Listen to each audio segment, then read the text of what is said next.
संपूर्ण धर्मों का आश्रय छोड़कर तू केवल मेरी शरण में आ जा। मैं तुझे संपूर्ण पापों से मुक्त कर दूंगा, चिंता मत कर।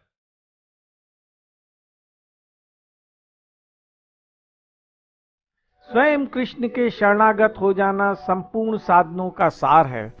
इसमें भक्त को अपने लिए कुछ भी करना शेष नहीं रहता। श्री कृष्ण कहते हैं, सब धर्मों का आश्रय छोड़कर तू केवल मेरी शरण में आ जा। सब धर्मों के आश्रय के त्याग का आशय क्या कर्तव्य कर्म का भी स्वरूप से त्याग लिया जाए? कर्तव्य कर्म का स्वरूप से त्याग ना तो गीता ठीक मानती है और ना यहाँ के प्रसंग के अनुसार ही ठीक है। कृष्ण ने इसी अध्याय के 6वें श्लोक में कहा है कि यज्ञ, दान, तप और अपने वर्ण आश्रम के कर्तव्य का कभी त्याग नहीं करना चाहिए, उनको जरूर करना चाहिए। फिर संपूर्ण धर्मों के त्याग से क्या अर्थ लेना चाहिए? संपूर्ण धर्मों अर्थात कर्मों को कृष्ण को अर्पण करना ही सर्वश्रेष्ठ धर्म है। यही संपूर्ण धर्मों के आश्रय का त्याग है और इसमें केवल कृष्ण का आश्रय लेना ये बात भी सिद्ध हो जाती है। इसलिए केवल कृष्ण का आश्रय लेने पर अपने धर्म का निर्णय करने की जरूरत नहीं रहती। अर्जुन से युद्ध करते समय कर्ण के रथ का पहिया पृथ्वी में धंस गया। कर्ण जब रथ से उतरकर पहिया निकाल रहा था तो युद्ध नीति के अनुसार और कर्ण के धर्म की दुहाई देने पर अर्जुन ने उस पर बाण चलाना रोक दिया, क्योंकि निशस्त्र पर प्रहार करना उचित नहीं है। तब कृष्ण ने कर्ण से कहा कि तुम्हारे जैसे आतताई को तो किसी भी तरह से मार देना धर्म ही है, पाप नहीं है। अभी अभी तुम 6 महारथियों ने मिलकर अभिमन्यु को घेर कर मार डाला। जो स्वयं धर्म का पालन नहीं करता उसे धर्म की दुहाई देने का अधिकार नहीं है। ऐसा कहकर कृष्ण ने अर्जुन को बाण चलाने की आज्ञा दी। अपना धर्म एकमात्र कृष्ण की आज्ञा पालन करना है, ऐसा समझकर अर्जुन ने बाण चलाना आरंभ कर दिया। अब यदि अर्जुन अपनी बुद्धि से धर्म का निर्णय करते तो वे भूल कर बैठते। यहाँ कृष्ण सारी गीता का सार बताते हैं कि केवल मेरी शरण हो जा, यही सारी गीता का सार है। मन बुद्धि आदि के द्वारा शरणागति स्वीकार नहीं करना है, प्रत्युत स्वयं को श्री कृष्ण की शरण में जाना है।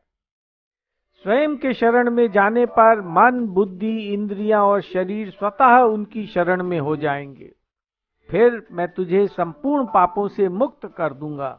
इसका अर्थ है कि मेरी शरण होने पर भी यदि तुम्हारे भावों, वृत्तियों, आचरणों आदि में फर्क नहीं पड़ता तो उनको लेकर तुम भय या चिंता मत करो। अब उनमें कमी को दूर करना तेरा नहीं, मेरा काम है। तुम्हारा काम बस निर्भय निशंक होकर मेरी शरण में पड़े रहना है। परंतु यदि तेरे में भय, चिंता, वहम आदि दोष आ जाएं तो वे शरणागति में बाधक हो जाएंगे और फिर भार तेरे पर आ जाएगा। अपने पर भार लेना शरणागति में कलंक है। मैं कृष्ण का हूं और केवल कृष्ण ही मेरे हैं, इस अपनेपन के समान कोई भी योग्यता, पात्रता आदि कुछ भी नहीं है। चिंता मत कर, इसका तात्पर्य है कि मेरी शरण होकर तू चिंता करता है, ये मेरे में भरोसा न रखना है। ये तेरा अपने बल का अभिमान है और शरणागति में कलंक है। दोषों के ना मिटने का यदि दुख है, ना कि चिंता, तो दुखी होना दोष नहीं है। जैसे बच्चा कुत्ता पास में आ जाने पर रोता है, चिंता नहीं करता है। तेरा चिंता करना तो मेरे में विश्वास की कमी है, इसे छोड़ दे। शरणागति संबंधी कुछ विशेष बातें। शरणागत भक्त मैं कृष्ण का हूं और कृष्ण ही मेरे हैं, इस भाव को दृढ़ता से पकड़ लेता है। भगवान के संबंध की दृढ़ता क्या है? भय, शोक, चिंता, शंका, परीक्षा और विपरीत भाव का ना होना ही भगवान के संबंध की दृढ़ता है। निर्भय होना। शरणागत भक्त के बाहरी और भीतरी दोनों भय मिट जाते हैं। मृत्यु का भय भी सर्वथा मिट जाता है। निशोक होना। बीती हुई बात को लेकर शोक करना बड़ी भारी भूल है। जो होता है भगवान के विधान के अनुसार ही होता है। जो हुआ वो अवश्यम भावी था और जो नहीं हुआ वो कभी होने वाला नहीं था। फिर इनमें शोक कैसा? भक्त भगवान के हर विधान में प्रसन्न रहता है, शोक नहीं करता है। निश्चिंत होना, जब भक्त अपने सहित सब कुछ श्री कृष्ण को अर्पण कर देता है, तब उसको लौकिक पारलौकिक किंचन मात्र भी चिंता नहीं रहती। जीवन निर्वाह, अपनी दशा गति आदि की चिंता बिल्कुल नहीं रहती। शरणागत भक्त को मन बुद्धि आदि की अशुद्धि की चिंता नहीं करनी चाहिए।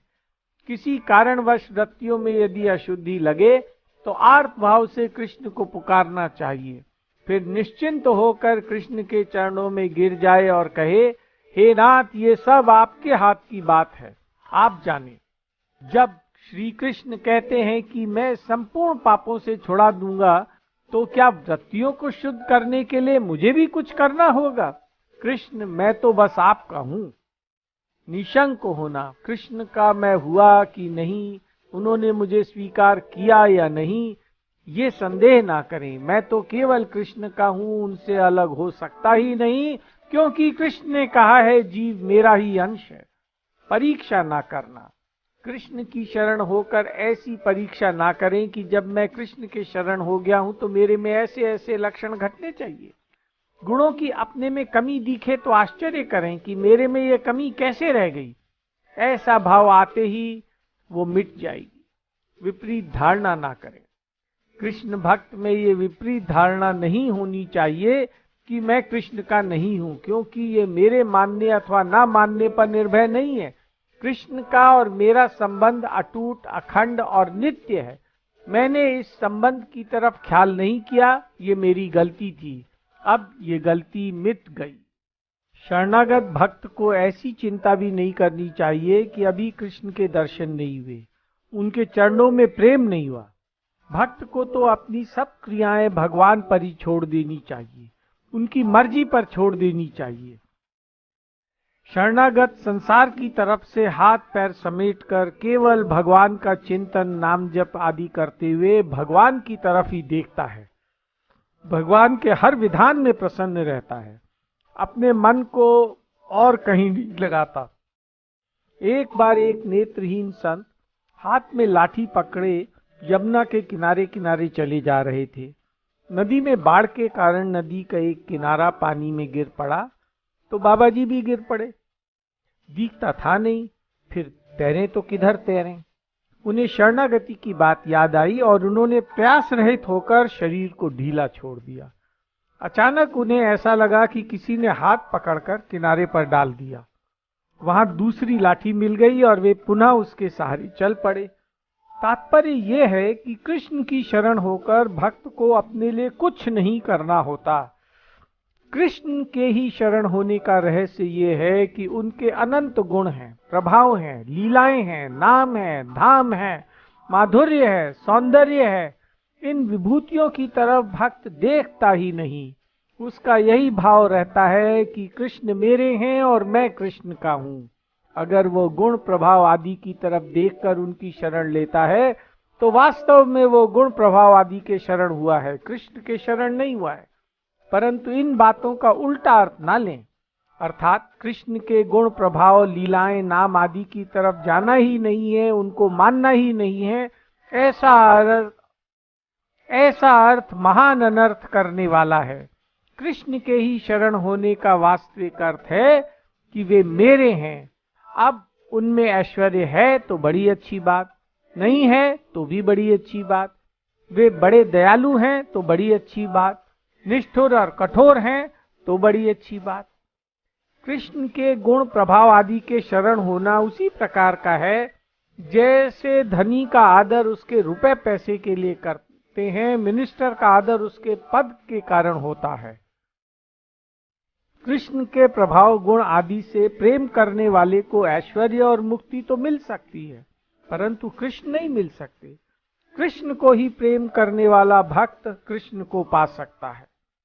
गोस्वामी तुलसीदास जी से किसी ने कहा है कि आप जिन रामलला की भक्ति करते हैं वे तो 12 कला के अवतार हैं, पर सूरदास जिन कृष्ण की भक्ति करते हैं वे 16 कला के अवतार हैं।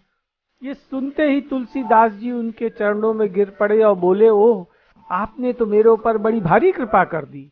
मैं तो राम को दशरथ जी के लाडले कुंवर समझकर ही भक्ति करता था, अब पता चला उनकी महानता। वे 12 कला वाले थे, कृष्ण 16 कला के अवतार हैं, इस तरफ तो उनका ध्यान गया ही नहीं।